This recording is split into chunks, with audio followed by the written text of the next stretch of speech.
Hey, welcome back to RV Capital Talk here on RVNN TV.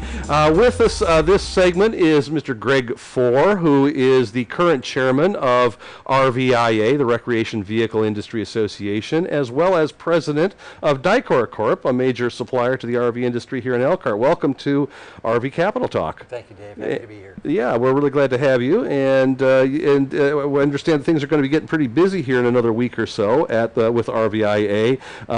Committee week. What happens during that period of time? Committee week is probably one of the most important events of the year for the association. We have over 100 volunteers from member companies who come into Washington, D.C. And meet in their respective committees. Supplier committee, we have Go RVing Coalition meets, the Standards Committee meets, the Board of Directors meets.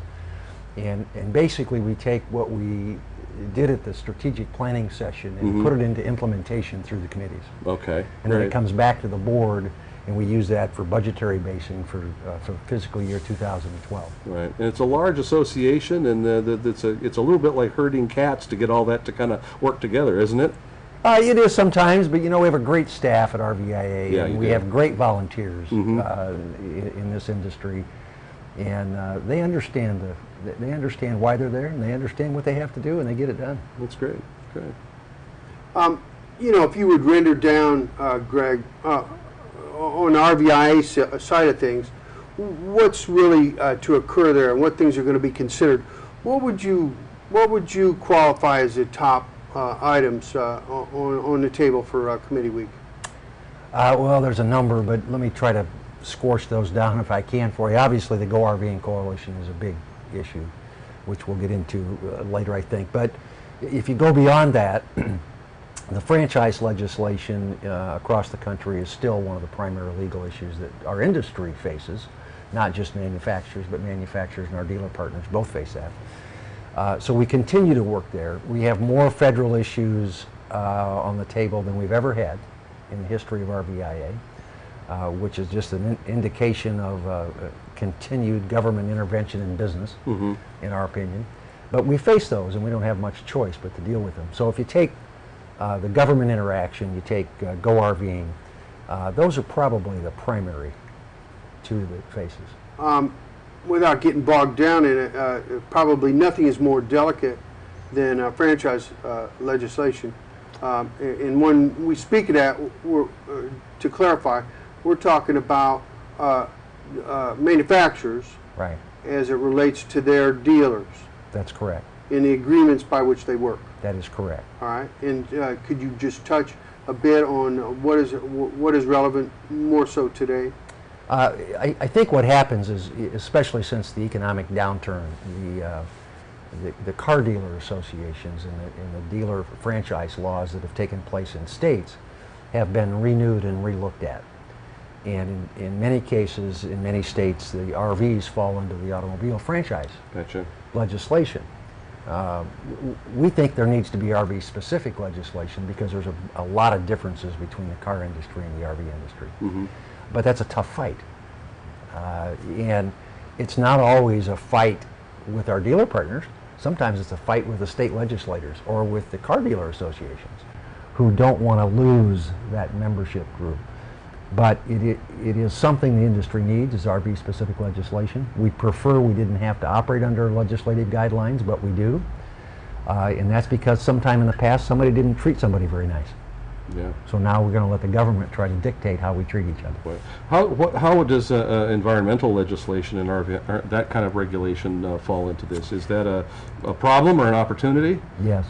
Both. It is. You know, it's not legislation so much as it is what we call government gone wild. Okay, they have the administration and these departments who don't have any accountability or very little accountability. Sure. One of the big ones we have right now is FEMA's elusive air quality standard versus EPA's wood standard as it relates to formaldehyde. Gotcha. Okay, they're both on the same side. They have two far different measurements of a standard. I don't know how anybody in any business can operate. You know, if you pass one, you don't pass the other, and if you don't, it's a terrible situation. Right. So we continue to fight that. That's right. What else, if you look at across the different committees of RVIA that will be meeting that same week, where's some other hot buttons for the industry that people should be aware of? It goes back, a lot of it goes back to the government. We have these CAFE standards, which for the first time pickup trucks and motorhome chassis are going to come under the new CAFE standards. That's a delicate issue, which we get involved in government affairs, we get involved in the lawyers committee, we get involved in the suppliers committee, so that's kind of an all-encompassing issue that we deal with. And it's unfortunate, and it goes back to the government that we don't have an energy policy. Okay, we're sitting there floating, and everybody understands the problem. Nobody wants to fix it. That's right. That's the problem. And try as you might, as much as you'd love it, not all legislators understand the RV industry. Most don't. Yeah, that's right. Most don't. Yeah, most don't have it. And it's also, I might add, a kind of a tough type of federal laws to affect from the vantage point of a recreation vehicle industry. The possibility of RVIA and its constituency affecting CAFE standards is probably, a kind of a Don Quixote thing. We've been successful in the past, as you know, Sherm, in eliminating motorhome chassis from CAFE standards. We don't think that's probably going to happen this time. We think it's probably too far gone. And to us, it's a block. We're stacking blocks again. We're not letting consumers choose what they want to do. Mm-hmm. We're going to tell them what light bulbs to buy, what toilets to buy. Now we're going to tell them what vehicles to buy. Mm-hmm. And that doesn't play well to the RV audience. That's right. Does the RVIA get involved in trying to educate some of these other competing constituencies in terms of what the RV industry's point of view is on some of these things, or is that how does that work? Both through Government Affairs Office at RVIA, where we have a staff that does nothing but monitor and deal with legislative issues, both at the state level and federal level. It also happens through lobbyists, which we hire to do specific things or general things, and it also happens through PR. Sure. Our PR efforts are broad and wide and have been for many years. Right. And that attracts their attention at times, and we can get them to listen to us. So that helps. Good. Okay, well, we're going to be talking more about some of the issues facing the RV industry, the RVIA, and the Go RVing Coalition, which I think is one of those PR efforts, Yes, basically. it is. So we'll be coming back to that in the next segment here on RV Capital Talk, so stay with us.